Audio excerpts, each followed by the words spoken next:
Hello and welcome to I GATE Bhilai. बस बच्चों, जैसे आपको मालूम है कि आई गेट के अंदर में कंप्यूटर साइंस और डेटा साइंस की प्रिपरेशन होती है गेट के लिए, और यहाँ पे हर साल बच्चे बहुत अच्छा परफॉर्म करते हैं और आई गेट रिज़ल्ट की वजह से ही जाना जाता है, क्योंकि यहाँ का रिज़ल्ट हर साल सुपर और डुपर रहता है। लास्ट ईयर भी 120+ स्टूडेंट एमटेक करने के लिए गए और इस साल भी जाएंगे, क्योंकि यहाँ पर एलुमनी नेटवर्क बहुत ही स्ट्रॉन्ग है, टीचर्स सभी फिक्स हैं और सब अच्छे से यहाँ पर मेहनत करते हैं, और बच्चे तो और भी शानदार तरीके से मेहनत करते हैं, मोटिवेटेड रहते हैं और उनको मोटिवेशन हम यहाँ पे प्रोवाइड करते रहते हैं। तो बच्चों, हमारे बीच में इसी तरह से एक टॉपर हैं वेदांत तावरी, जो कि भिलाई के रहने वाले हैं और बीआईटी दुर्ग आईटी ब्रांच के फाइनल ईयर के स्टूडेंट हैं, जिनकी रैंक 565 आई हुई है, 565 है। और फाइनल ईयर में रैंक प्रोड्यूस करना काफ़ी अच्छी बात है और मोटिवेशन वाली बात है कि इन्होंने बिना ड्रॉप के इस रैंक को अचीव कर लिया है, और इससे इनको एक अच्छी अपॉर्चुनिटी मिल जाएगी। और अभी और भी एग्ज़ाम्स हैं, उनको भी ये फाइट करते रहेंगे, जैसे IIIT हैदराबाद, उसको भी देंगे और अपॉर्चुनिटी भी खोजते रहेंगे, इससे हमें क्या मिल सकता है, और मिल ही जाएगा। 101% है, अच्छा कॉलेज को मिल जाएगा इस बार। तो सबसे पहले वेदांत, आपको बहुत बहुत बधाई, आपकी पूरी फैमिली को बहुत बधाई कि आपने सही डायरेक्शन में अच्छी मेहनत करके बिना ड्रॉप लिए हुए 565 रैंक प्रोड्यूस कर दिया है। Thank you sir. तो थोड़ा सा इनके बैकग्राउंड के बारे में जानने की कोशिश करेंगे वेदांत के, कि वेदांत आपके घर में कौन कौन है और आपके पापा और मदर क्या करती हैं? सर मैं सिंगल चाइल्ड हूँ। मेरे घर में पापा और उनके 2 और भाई रहते हैं, मतलब एक सर जॉइंट टाइप का ही माहौल है। ओके। और मम्मी हाउसवाइफ है और पापा एडवोकेट हैं। ओके। तो सिंगल चाइल्ड होने से तो बहुत ज़्यादा केयरिंग भी हो जाता है, बहुत ज़्यादा प्यार भी मिल जाता है। हाँ सर, केयरिंग भी, प्यार भी होता है और डांट भी हो जाता है। सबका, चूँकि सभी का ध्यान तुम्हारे ऊपर ही रहता है। जी सर। नहीं तो 2-3 बच्चे रहते तो ध्यान इधर उधर बढ़ जाता है। हाँ सर। हाँ, ये भी एक दिक्कत तो है, लेकिन ठीक है, अच्छा भी है, हर चीज़ का एक पहलू होता है। तो वेदांत, आपको मैं तो 2 साल से देख ही रहा हूँ, आप बहुत ही मेहनती हैं और मतलब स्ट्रगल करने से आप पीछे नहीं हटते हैं, और ये मतलब बहुत अच्छा लगता है मुझे आपको देखकर। तो थोड़ा सा और बैकग्राउंड में चलते हैं। आपके स्कूलिंग कहाँ से हुई थी? सर स्कूलिंग में 10th तक सर मैं सेंट जेवियर्स मैंने पढ़ा ICSE बोर्ड में, और सर 11th-12th में CBSE बोर्ड में पढ़ा हूँ, श्री शंकर विद्यालय सेक्टर 10 से किया आपने। सर। उस समय भी तो आईटी का बहुत माहौल रहता है, अपने भिलाई के अंदर में है कि हर बच्चा IIT JEE की तैयारी कर रहा है, कैपेसिटी है या कैपेसिटी नहीं है तब भी कर रहा है। लेकिन चूँकि हर पेरेंट का सपना रहता है कि हमारा बच्चा IIT के अंदर में जाए, और वो तुरंत उस लाइन में खड़ा कर देता है जहाँ पे बाकी लोग खड़े रहते हैं। तो आपके साथ कैसे था, आपके साथ क्या इन्वायरमेंट था उस टाइम में? सर थोड़ा सा उस समय इन्वायरमेंट मेरे लिए डिफ़िकल्ट था, क्योंकि सर पहले 11th में कन्विंस करना थोड़ा सा मुश्किल हो गया था घर में कि IIT JEE है, उसके लिए मेरे को प्रिपेयर करना है उसके लिए। तो सर उसमें थोड़ा सा व्यू उस समय मैच नहीं हुआ सर, और 1 साल बाद मैच हुआ। तो सर 12th में मैंने एक्चुअल कोचिंग ज्वाइन की, और सर वही पीरियड था सर मेरे पास जो था, और उसमें थोड़े मार्जिन से सर रह भी गया। तो IIT कितना परसेंटाइल आया था आपका? सर मेरा 87 परसेंटाइल था। अच्छा। तो फिर आपने ड्रॉप लेने के बारे में नहीं सोचा? सर नहीं, उस समय ड्रॉप का बिल्कुल भी वो नहीं था कि एक बार कॉलेज में एंटर करते और आगे, क्योंकि सर गेट का एक आइडिया था कि गेट एग्ज़ाम होती है एमटेक के लिए, तो सर वही सोच के फिर आगे ज्वाइन कर लिया सर BIT। अच्छा, ओके। अच्छा, गेट का आइडिया आपको पहले से हो गया था कि हम गेट के थोड़ा आइडिया सर ऊपर से था। ओके। तब आप IIT यहाँ पर BIT में आए, एडमिशन लिए आप, तो फिर आपको उस समय बीटेक करते समय कोडिंग कल्चर में जाने का मन क्यों नहीं हुआ, क्यों मन हुआ कि हम गेट की तरफ जाएं? सर फर्स्ट ईयर में थोड़ा मन था कोडिंग करने का, लेकिन सर उसके बाद बहुत जल्दी, क्योंकि सर हमारे फ्रेशर्स में जब आप आए थे और मेरे फ्रेंड्स भी कुछ ज्वाइन कर चुके थे कोचिंग, तो मतलब सर बहुत ज़्यादा कोडिंग में जाने से पहले ही मेरे को थोड़ा सा एहसास हुआ कि गेट बहुत ही अच्छी अपॉर्चुनिटी मेरे लिए एमटेक करने के लिए, इसको मतलब फाइट कर सकता हूँ सर मैं, और इससे 10 गुना बेटर कॉलेज पा सकता हूँ। तो अब आई गेट कब ज्वाइन किया आप? आई गेट सर मैंने 4th सेमेस्टर में ज्वाइन कर लिया था। अच्छा, तो आप उस समय मैं याद करूँ तो आप ऑफलाइन की तरफ ज़्यादा इंटरेस्टेड थे? जी सर। लेकिन धीरे धीरे पता नहीं क्यों आप फिर ऑनलाइन की तरफ चले गए, तो उसका क्या मतलब?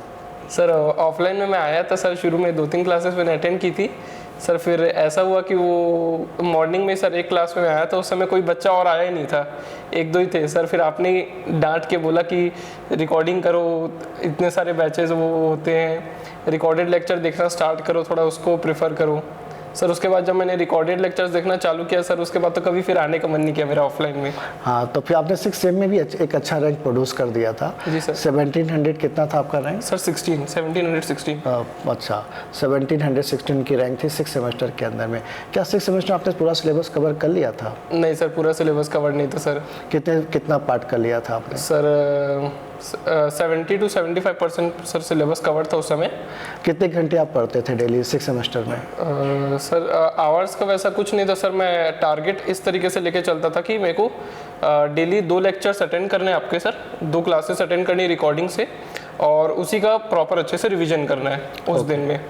तो फिर जब आप 6 सेमेस्टर का आपका एग्ज़ाम कंप्लीट हो गया तो फाइनल ईयर में फिर कैसे प्लान किया? चूँकि एक एनर्जी तो आ गई आपको कि 1716 रैंक लाने के बाद कि यार अब मैं और अच्छा परफॉर्म कर सकता हूँ। जी सर। तो फिर कैसे आपने प्लान बनाया कि और अच्छा करना है?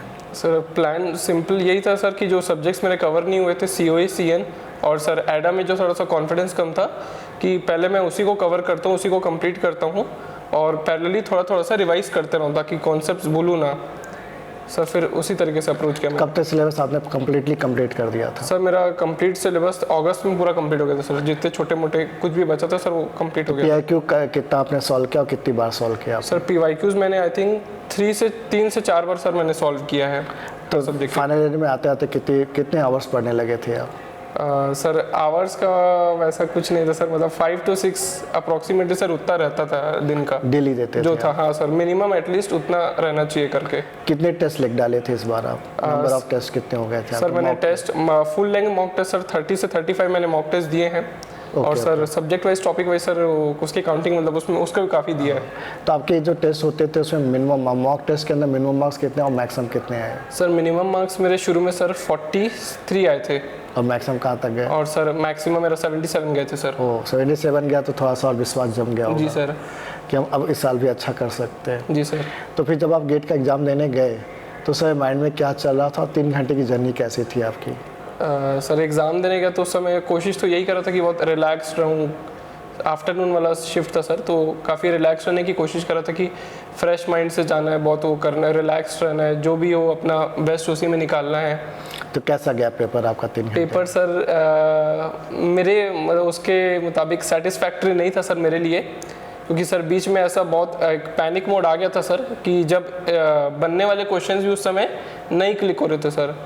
तो फिर थोड़ा सा क्योंकि और सर थोड़ा वो भी लगा कि स्लो ना हो जाऊं, तो उसके चक्कर में सर 2 बार 3 बार राउंड अप हुआ पेपर, लेकिन सर फिर आखिरी में बहुत सारे क्वेश्चंस फिर कवर भी हुए। ओके।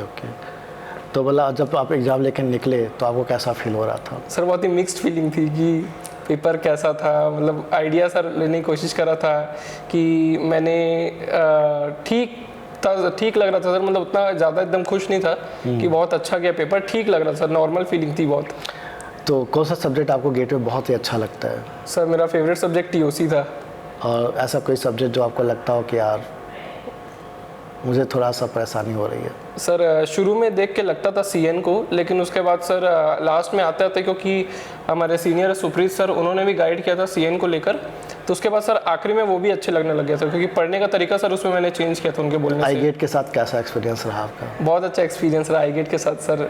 आप ही का पूरा कंटेंट है जिसके कारण जो भी मिल रहा है, और सर बहुत ही अलग ही सर लगा मेरे को। नॉर्मल जो कोचिंग का एक पॉइंट ऑफ व्यू था मेरे दिमाग में पहले कि कोचिंग में ऐसे पढ़ाई होती है, इस तरीके का कंटेंट होता है, ज़्यादा इंटरेक्शन होता नहीं सर टीचर से, वो टोटली सर यहाँ पर आगे चेंज हो गया। सर आपसे बहुत ज़्यादा इंटरेक्शन हुआ, आप मोटिवेट भी करते थे, जब भी थोड़ा डाउन फील करता था तो मिल भी लेता था आपसे सर, बात भी होती थी, और कंटेंट तो सर टॉप क्लास है, उसमें तो कोई डाउट ही नहीं हो सकता। आपके जूनियर्स आपको देख रहे हैं जी सर, आप उनको क्या गाइड करना चाहेंगे, क्या बोलना चाहेंगे, कैसे आगे बढ़े हो? मैं जूनियर्स को ये बोलूँगा कि यार अगर आपका गेट का प्लान है तो थोड़ा सा जल्दी ही प्लान कर लेना। फर्स्ट ईयर आप ठीक है थोड़ा सा कॉलेज में जाते हैं, इंटरेक्ट करते हैं सबसे, लेकिन एक माइंड में सेट कर लेना कि कुछ आगे करना है, कुछ करियर ऑप्शन अच्छा रखना है। तो आप जितने जल्दी से जल्दी, अगर आपका गेट का प्लान है तो जल्दी से जल्दी आप सर से मिलिए, ज्वाइन करिए, क्योंकि आप जितना टाइम देंगे उतना आप फिल्टर होते जाएंगे, अपने आप को बेटर ही करते जाएंगे प्रिपरेशन में, और आखिरी में फिर वही चीज़ें काम आती है। तो ज़्यादा भटकना नहीं है, डायरेक्टली अपना गोल की तरफ आगे बढ़ना है। तो अभी आगे अपना फ्यूचर कहाँ पे और कैसे देख रहे हैं? सर अभी प्लान यही है कि एक अच्छी कॉलेज सर गवर्नमेंट कॉलेज मिल जाए एमटेक के लिए, कोशिश वही है सर, फर्स्ट एम सर अभी वही है कि एमटेक करना है जी आपको। सर, कॉलेज में एंटर करना है। तो बच्चों जैसा आपने इनकी जर्नी देखा कि इन्होंने, और ये मैं मेरे से आप पूछेंगे तो वेदांत वाकई में बहुत ही डिसिप्लिन स्टूडेंट है ये। इनको बिल्कुल मतलब नहीं रहता कि हमारे बगल वाला क्या कर रहा है, इनको ये रहता है कि भाई मुझे क्या करना है, और इसी चीज़ पे फोकस रहते हैं। सही बोल रहा हूँ मैं? जी सर। और इसी चीज़ पे फोकस रहते हैं आपके हिसाब से कि क्लास में क्या चल रहा है, दोस्त लोग क्या कर रहे हैं, कौन कहाँ पिकनिक मनाने जा रहा है, कहाँ पे कौन सी पार्टी, और इनको कोई उस सब चीज़ों से लेना देना नहीं। लेकिन हाँ, ये भी ऐसा नहीं था पार्टी नहीं करते थे, इन्होंने भी फेस्टर ऑर्गेनाइज़ किया था तभी हम गए थे वहाँ पे, तो ये भी पार्टी करते हैं। लेकिन एक लिमिटेशन टाइम देते हैं, भाई इतना लिमिट में ही हमें होना है, उससे ज़्यादा नहीं देना, एक्सेस नहीं होना चाहिए। और लग के तैयारी किया, मेहनत किया, और आपके सामने इस रैंक को लेके आए हैं। तो आप लोग भी लगे रहिए, सभी को फ़ायदा होगा। वेदांत आपको भी ऑल द बेस्ट कि आने वाले वक्त में आप जो चाह रहे हैं आपको मिले। बच्चों आपको भी all the best, bye bye.